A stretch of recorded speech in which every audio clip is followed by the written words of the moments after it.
வணக்கம். பிரதமர் தமிழ்நாட்டுக்கு வரும்போது பார்த்தீங்கன்னா, அதுக்கு முன்னாடியே தனியார் ஹோட்டல்ல உட்காந்து மத்திய அமைச்சர் பியூஷ் கோயலோட எடப்பாடி பழனிசாமி, கூட்டணி கட்சி தலைவர்கள் எல்லாமே உட்கார வச்சு ஆலோசனை பண்ணாங்க. தொகுதி பங்கீடு யார் யாருக்கு எவ்வளோ தொகுதி அப்படின்னு சொல்லி தொகுதி பங்கீடுலாம் பேசினாங்க. இந்த தொகுதி பங்கீடு இருக்குல்ல, இதில தான் எடப்பாடி பழனிசாமி ரொம்ப சறுக்குறாரு அப்படிங்கிற கோபம் எல்லாத்துக்குமே இருக்கு. அது இல்லாம பார்த்தீங்கன்னா, அதிமுகவோட போய் கூட்டணி போட்டது அன்புமணி தான். அதனால கூட்டணி ஒப்பந்தம் போட்டாச்சு. நாங்க அன்புமணிக்கு சீட்டு ஒதுக்கிறேன்னு சொன்னாரு. அதுக்கப்புறமா எல்லா கட்சிகளுமே யாரோட கூட்டணி போட்டிருக்காங்க? பாஜகவோட சேர்ந்து தான் அவங்க கூட்டணிக்கு வந்திருக்காங்க. நாடாளுமன்ற தேர்தலில் யார் யார் இருந்தாங்களோ, அவங்க எல்லாருமே பார்த்தீங்கன்னா, இப்போ பாஜகவோட கூட்டணியில தான் இருக்கிறாங்க. அதனால அவங்களுக்கு கூட்டணி ஒதுக்கணும், தொகுதி பங்கீடு ஒதுக்கணும் அப்படின்னா, அவங்க கேட்குற தொகுதிகள் இத்தனை. நாங்க ஒதுக்கிக்கிறோம் அப்படிங்கிற மாரி சொல்ட்டாரு. பியூஷ் கோயல் சொல்லிட்டாரு. ஆனால் இவர் எடப்பாடி பழனிசாமி என்ன நினைக்கிறாரு அப்படின்னா, என்டிஏ கூட்டணிக்கு அதிமுக தானேங்க தலைமை. நாங்கள் தொகுதி யார் யாருக்கு எவ்வளோ கட்சி, எவ்வளோ சீட்டு, எவ்வளோ வாக்கு சதவீதம் வச்சுருக்காங்க, அதுக்கு தகுந்த மாதிரி நாங்கள் சீட்டை ஒதுக்குறோம் அப்படிங்கிற மாதிரி அவர் வாயை விட்டார். அங்கே தான் மாட்டிக்கிட்டார்.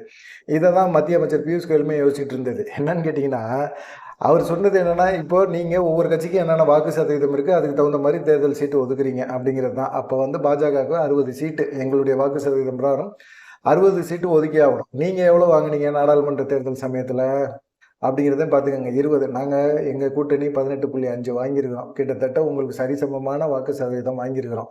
அதுக்கு தகுந்த மாதிரி சீட்டை ஒதுக்கணும் அப்படின்னோம்னா, நாங்கள் எதிர்பார்க்குற சீட்டை அதிகமாக இருக்கும் பார்த்துக்கோங்க அப்படிங்கிற மாதிரி பியூஷ் கோயலும் பேசிக்கார். இதுக்கிடையில் அவர் என்ன சொல்லியிருக்காரு அப்படின்னா, இல்லை நாங்கள் பாமகவுக்கு நாங்கள் பேசிக்கிறோம். அதே போல் பேக்கேஜி சிஸ்டத்தில் எங்கள் கூட்டணிக்கு 70 சீட்டை நீங்கள் ஒதுக்கிடுங்க அப்படிங்கிற மாதிரி சொல்லிட்டார். பியூஷ் கோயல் பேசிட்டார். ஆனால் இவர் எடப்பாடி பழனிசாமி சாமானியமாக ஒத்துக்குவாரா? மனுஷன் ஐயோ 70 சீட்டா, 70 சீட்லாம் கொடுத்தா எனக்கு கட்சிக்குள்ளே பிரச்சனை அதிகமாக வந்துருங்க. 150 சீட்லலாம் நாங்கள் நிற்க முடியாது. கடந்த தேர்தலில் 170 சீட்டு நின்றோம். நாங்கள் நின்று அதிக தொகுதியில் வேட்பாளர்கள் அதிகமாக எங்கள்கிட்ட இருக்கிறாங்க அப்படிங்கிற மாதிரி ஒரு பில்டப்பாகவே பேசியிருக்காரு. இங்கே போட்டி போடுறதுக்கே யாருமே பெருசாக விரும்பலை. ஏன்னா அதிமுக தோக்கும் அப்படின்னு தெரிஞ்ச பிறகு யார் போட்டி போட போகிறா, யார் செலவு பண்ண போகிறா? அது இல்லாமல் தலைமை செலவுக்கு காசு கொடுத்தா தான் அவங்க போட்டியை போட போகிறாங்க. இல்லை செலவழிக்கக்கூடிய கெப்பாசிட்டி உள்ள நபர்களை தான் வேட்பாளராக நிறுத்துவார் எடப்பாடி பழனிசாமி. அவர் அதிமுகவுக்கும் அவங்களுக்கும் சம்மந்தமே இல்லைனாலும் அவங்க கடைசி நேரத்தில் ஒரு அதிமுக உறுப்பினராக்கி அவங்களுக்கு கார்டை போட்டு கொடுத்து அவங்கள அதிமுக வேட்பாளராக்கி விடுவார்.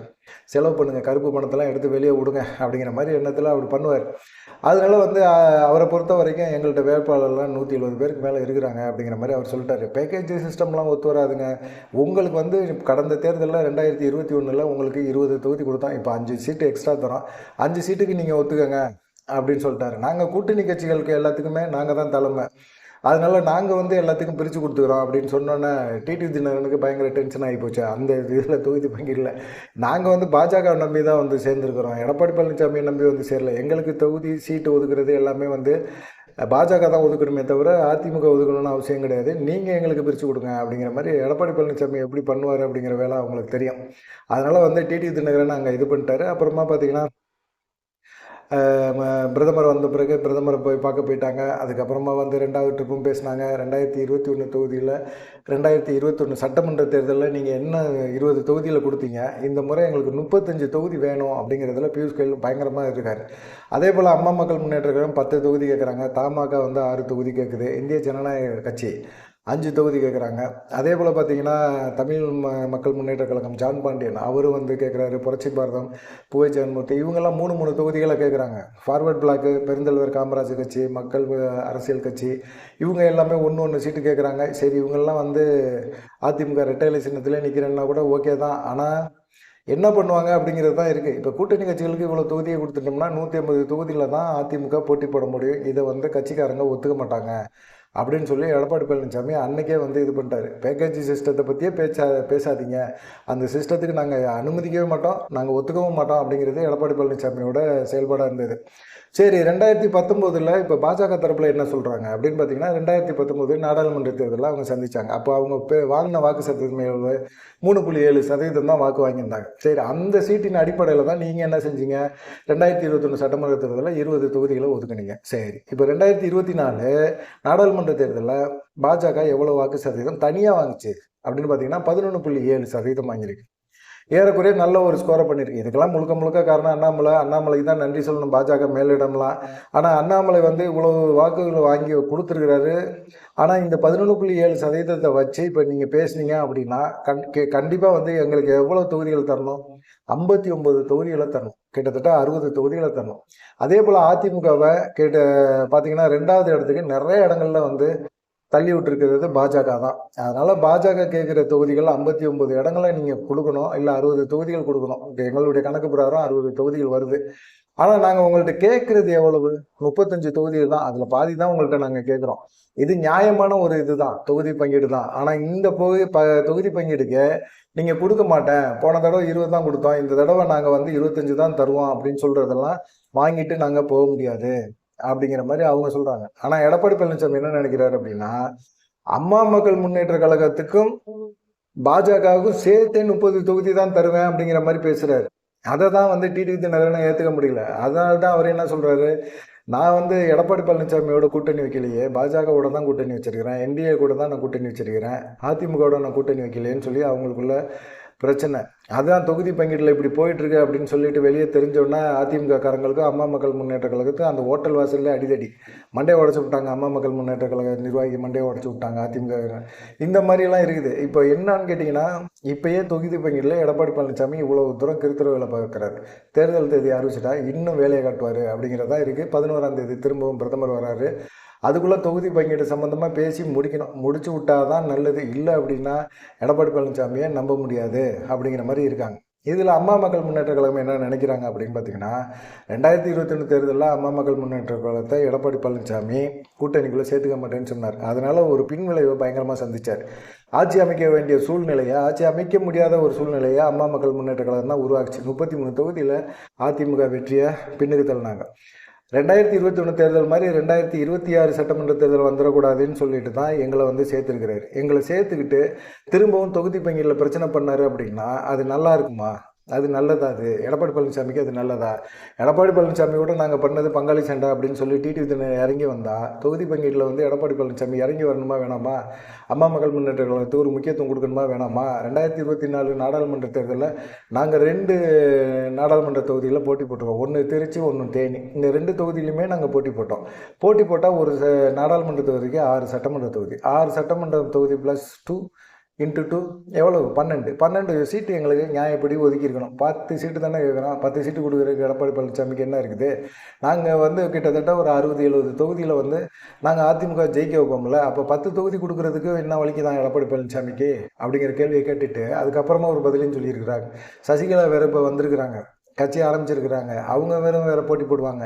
தென் மாவட்டங்களில் கண்டிப்பாக ஜெயிக்கிறது ரொம்ப கஷ்டமாக போயிடும், பார்த்துக்கங்க எடப்பாடி பழனிசாமி அப்படிங்கிற மாதிரி அவங்க ஒரு சைடு பேச ஆரம்பிச்சிட்டாங்க. இப்போ பாமக வந்து வேற ஒரு விஷயத்த கையில் எடுக்கிறாரு அன்புமணி. அன்புமணி என்ன கேட்குறாரு, நான் ஏற்கனவே உங்கள்கிட்ட என்ன செஞ்சேன், கூட்டணி பேச்சுவார்த்தை நடத்தும் போது என்ன பேசுனீங்க, ஓகே சொன்னீங்க, 18 தொகுதி உங்கள்கிட்ட கேட்டேன். ஆனால் நீங்கள் என்ன சொன்னீங்க, தேமுதிகவும் கூட்டணிகளை கூட்டிகிட்டு வரேன்னு சொன்னீங்க. தேமுதிக வந்துச்சா? கூட்டணி பேரம்லாம் பேசுனீங்க. அவங்க ஏதோ ஒரு காரணத்தினால கடைசி நேரத்தில் உங்களோட டீல் ஒத்து போல அப்படின்னு சொல்லிட்டு அவங்க என்ன செஞ்சுட்டாங்க, திமுகவோட போய் சேர்ந்துட்டாங்க. இப்போ நீங்கள் அவங்களுக்கு ஒதுக்குறேன்னு சொன்ன தொகுதிகள் இருக்குல்ல, அந்த தொகுதியில் எங்களுக்கு 2 தொகுதியை எக்ஸ்ட்ரா ஒதுக்கி கொடுங்க அப்படிங்கிற மாதிரி ஒரு கேள்வியை கேட்க ஆரம்பிச்சிட்டாரு. ஏற்கனவே 18 தொகுதி அப்படிங்கிற ஒரு சூழ்நிலை இருந்துச்சு. இப்போ 22 தொகுதிகளை எங்களுக்கு ஒதுக்கியே ஆகணும் அப்படிங்கிற மாதிரி அவங்களும் கூடுதல் தொகுதிகளை கேட்க ஆரம்பிச்சிட்டாங்க. இப்போ அம்மா மக்கள் முன்னேற்ற கழகம், பாமக இந்த கட்சியெல்லாம் அதிக தொகுதியில் இது பண்ணியிருக்காங்க. அது இல்லாமல் அன்புமணி சொல்கிற ஒரு விஷயம் என்னன்னு கேட்டிங்கன்னா, எங்களுக்கு 20 தொகுதியை ஒதுக்கணும். அது எடப்பாடி பழனிசாமி ஒதுக்கலை அப்படின்னா எங்கள் ஓட்டு வாங்கி தான் எடப்பாடி பழனிசாமியை ஜெயிக்கணும். அதை பார்த்துக்கங்க, நீங்கள் ஜெயிக்கிறது எங்கள் கையில் தான் இருக்குது அப்படிங்கிற மாதிரி டைரெக்டாகவே அன்புமணி எடப்பாடி பழனிசாமியை மிரட்டவே ஆரம்பிச்சிட்டாரு. இப்போ இந்த பஞ்சாயத்து, தொகுதி பங்கீடு பஞ்சாயத்து அதிகமாக ஓடிட்டுருக்கு. ஆனால் உடனே என்ன செஞ்சிட்டாரு, பிரதமர் மோடி வந்துட்டு போன பிறகு அமைச்சர் பியூஷ் கோயல் வந்து அமித்ஷாட்ட சொல்லிட்டார், தொகுதி பங்கீடு பேசுறதுக்கெல்லாம் எடப்பாடி பழனிசாமி ஒத்து வர மாட்டேறாருங்க. நம்ம எவ்வளவோ சொல்லி பார்த்துட்டோம். 170 தொகுதியில் அதிமுக போட்டி போடணும்னா மீதி தொகுதியை வந்து பிச்சு கொடுக்குறேங்கிறாரு, பிச்சை போடுற மாதிரி போடுறாரு. நம்ம 35 தொகுதி தான் கேட்குறோம், அது கூட தர முடியாது அப்படிங்கிற மாதிரி பேசுகிறாரு அப்படின்னு சொல்லிட்டு தான் அவர் பேசினாங்க. உடனே அமித்ஷா வர சொல்லி செம டோஸை விட்டு, ஏன்பா உனக்கு என்ன பிரச்சனை, இவ்வளவு தொகுதிகளை வந்து நம்ம கூட்டணி கட்சிகளுக்கு ஒதுக்கணும்னு சொல்லியாச்சு, ஒதுக்கணும், அவங்க வாக்கு சதவீதம் நம்ம ஒதுக்குங்க அப்படின்னு சொல்லிட்டாங்க. சொல்லிட்டா பிறகு அது மாதிரி நடந்துக்கணுமா இல்லையா? தேமுதிக கூட்டணிகளை கொண்டு வரேன்னு சொல்லிட்டு கொண்டு வரல, அவங்க திமுக சைடு போயிட்டாங்க. இந்த திமுக ஒரு ராஜ்யசபா சீட்டை கொடுத்துருச்சு. சொன்ன மாதிரி நடந்துக்கிட்டால் மக்களும் மதிப்பாங்க, எல்லாத்துக்கும் ஒரு நம்பிக்கை வரும். திமுக சொல்லிச்சு, இந்த ராஜ்யசபா சீட்டை கொடுத்துட்டாங்க, தேமுதிக தொண்டர்கள் கண்டிப்பாக திமுகவுக்காக கஷ்டப்படுவாங்க, பாடுபடுவாங்க. அது வந்து உண்மை. ஆனால் இப்போ தேமுதிக விட்டாச்சு. புதிய தமிழன் கிருஷ்ணசாமியை கூட்டணியில கொண்டு வரேன்னு சொல்லியிருக்கீங்க. கூட்டணிக்குள்ள கொண்டு வந்து பேச்சுவார்த்தை நடத்திட்டு இருக்கீங்களா? அவர் தாவேகா சைடு போயிடனாலும் போயிடுவார். அப்படிப்பட்ட ஒரு சூழ்நிலை இருக்குது. இன்னும் ஏன் நீங்கள் கிருஷ்ணசாமியோட பேச்சுவார்த்தை நடத்தலை அப்படிங்கிற ஒரு கேள்வி கேட்டிருக்காங்க. திருநெல்வேலியில் நயினா நாகேந்திரன் வேட்பாளர் நின்றா கூட அவரை ஜெயிக்க வைக்க வேண்டியதுக்கு கிருஷ்ணசாமியோட ஆதரவு தேவைப்படுது. அது புரியுதா புரியல உங்களுக்கு? அப்போ நீங்கள் என்ன செஞ்சுருக்கணும்? கிருஷ்ணசாமிகிட்ட பேச்சுவார்த்தை நடக்கணும். அவர் 3 தொகுதி கேட்குறாருங்க. பேசுங்க, பேசி அவங்களுக்கு எவ்வளோ தூரம் இது இருக்குதோ பேசி முடிங்க. நீங்கள் தானே கூட்டணிக்கு தலைமைன்னு சொல்கிறீங்க. என்டிஏ கூட்டணியோட தலைமை நீங்கள் தானே சீட்டெல்லாம் ஒதுக்கணும். அதுவும் இல்லாமல் பார்த்தீங்கன்னா இப்போ கூட்டணி தொகுதி பங்கீடு இதெல்லாம் முடிஞ்ச பிறகு இன்னொரு முக்கியமான வேலை இருக்குது.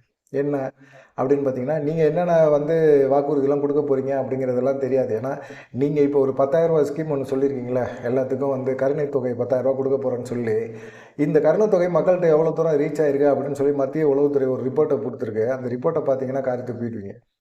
மக்கள்கிட்ட போய் சேரவே இல்லை. எடப்பாடி பழனிசாமியா அவர் செய்ய மாட்டாருங்க. அவரை நம்ப வச்சு அவர் ஆட்சியில் உட்காரணுங்கிறதுக்காக மட்டும்தான் அவர் பேசுகிறது. ஒவ்வொரு வார்த்தையும் அப்படி தான் பேசுவார். மற்றபடி அவர்கிட்டலாம் நீங்கள் நம்பகத்தன்மை கிடையாது. 10,000 கொடுக்குறதுக்கு வாய்ப்பே கிடையாது. ஸ்டாலின்னா இந்த மகளிர் உரிமை தொகை 1000லேருந்து 2000 மாத்திரைன்னு சொல்லியிருக்காரு. அது வேணால் மாற்றுவார். மற்றபடி அவரை நம்பலாமே தவிர எடப்பாடி பழனிசாமியை நம்ப முடியாதுன்னு தான் மத்திய உளவுத்துறை ஒரு ரிப்போர்ட்டை கொடுத்துருக்கு.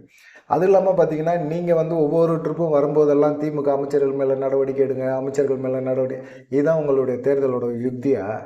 திமுக அமைச்சர்கள் மேலே நடவடிக்கை தேர்தல் சமயத்தில் எடுத்தால் பாஜகவும் சேர்த்து அதிமுகவும் சேர்ந்து அழிஞ்சு போயிடும், அழிச்சு விட்ருவாங்க. திமுக இதை ஒரு தேர்தல் பிரச்சாரத்துக்கு இதை பயன்படுத்திட மாட்டாங்களா? நீங்கள் தொகுதி பங்கீடில் 1 வருஷத்துக்கு மேலே ஆகப்போகுது. கூட்டணி அமைச்சாச்சு. கடந்த ஏப்ரல் மாதம் அமைச்சது. இப்போ தொகுதி பங்கீடு இன்னமும் முடியலை. இப்படி ஒவ்வொரு கட்சிகளோட பிரச்சனை பண்ணிக்கிட்டே இருந்துட்டு நீங்கள் சொல்கிறத மட்டும் பாஜக கேட்கணும், பாஜக சொல்கிறத நீங்கள் கேட்க மாட்டீங்க. அப்படி கேட்காம கூட்டணிக்குள்ளே இருந்துக்கிட்டு தேர்தல் தேதி அறிவிக்கிட்டோம், நாங்கள் தொகுதி பங்கீடுக்கு இன்னும் நாட்கள் இருக்குது அப்படின்னு சொல்கிறீங்க. தேர்தல் தேதி அறிவித்த பிறகு நீங்கள் பாட்டுக்கு நாங்கள் பிரச்சாரத்துக்கு கிளம்புறோம், வேட்பாளர் அறிவிச்சிட்டோம் அப்படின்னு சொல்லி நீங்கள் கிளம்புனீங்கன்னா நாங்கள்லாம் நட்டாகத்தில் நிற்கணுமா அப்படிங்கிற ஒரு கேள்வியை வச்சுருக்காங்க. தேர்தல் முடிஞ்ச பிறகு இதுக்கான பனிஷ்மெண்ட் என்னங்கிறது உங்களுக்கே தெரியும், பார்த்துக்கங்க அப்படிங்கிற மாதிரி சொல்லிட்டாங்க. மார்ச் 6ஆம் தேதி தான் உங்களுக்கு லாஸ்ட்டு டெட் எண்டு. தொகுதி பங்கீட கூட்டணிக்குள்ளே முடிச்சே ஆகணும். அப்படி முடிக்கல அப்படின்னா 11ஆம் தேதி பிரதமர் வராரு. திருச்சி பொதுக்கூட்டம் முடிஞ்ச பிறகு கண்டிப்பாக மிகப்பெரிய அளவில் பாஜக கையில் எடுத்துரும், பார்த்துக்கங்க அப்படின்னு சொல்லிட்டாங்க. அது இல்லாமல் கூட்டணி கட்சிக்கு தலைமை நீங்கள் தான், என்டிஏ கூட்டணிக்கு தலைமையே நீங்கள் தான் சொல்லிட்டீங்க. நீங்களே அதை ஒப்புக்கிட்டீங்க. அதனால் கூட்டணி கட்சிகள் தேர்தலில் போட்டி போடுறதுக்கு அவங்க தேர்தல் செலவு அப்படிங்கிற விஷயம் எல்லாமே நீங்கள் தான் பார்த்துக்கணும். பாஜக பார்த்துக்காது. பாஜக வேட்பாளர்களுக்கு மட்டும் அவங்க பார்த்துக்குவாங்க. மற்றபடி நீங்கள் உங்களுடைய கூட்டணி கட்சிகள் எல்லாத்துக்கும் நீங்கள் தான் பார்த்துக்கணும், நீங்கள் தான் செலவு பண்ணணும், நீங்கள் தான் பணம் கொடுக்கணும் அப்படிங்கிற மாதிரி பாஜக பேசிடுச்சு. எடப்பாடி பழனிசாமி ஒரே டென்ஷன், மாவட்ட செயலர் கூட்டத்தை கூட்டி வச்சு புலம்புன்னு புலம்பி இருக்கிறாரு அப்படிங்கிற மாதிரி சொல்லியிருக்காங்க. என்ன நடக்க போகுதுன்னு தெரியல எடப்பாடி பழனிசாமிக்கு. எல்லா பக்கட்டும் இடி, என்ன இடி அப்படிங்கிற மாதிரி. ஒரு சைடு ஓபிஎஸ் சசிகலா இவங்கெல்லாம் தனித்தனியாக போனனால கட்சியை கைப்பற்றியாச்சு. கட்சியை கைப்பற்றி என்ன பண்ண முடியும்? நிம்மதியாக தூங்க முடியலையே அப்படிங்கிற மாதிரி ஒரு சூழ்நிலை இருக்குது. என்ன பண்ணலாம் அப்படிங்கிறத பற்றி நீங்கள் என்ன நினைக்கிறீங்க அப்படிங்கிறத பற்றி மறக்காமல் கமெண்ட் பண்ணுங்கள். நன்றி, வணக்கம்.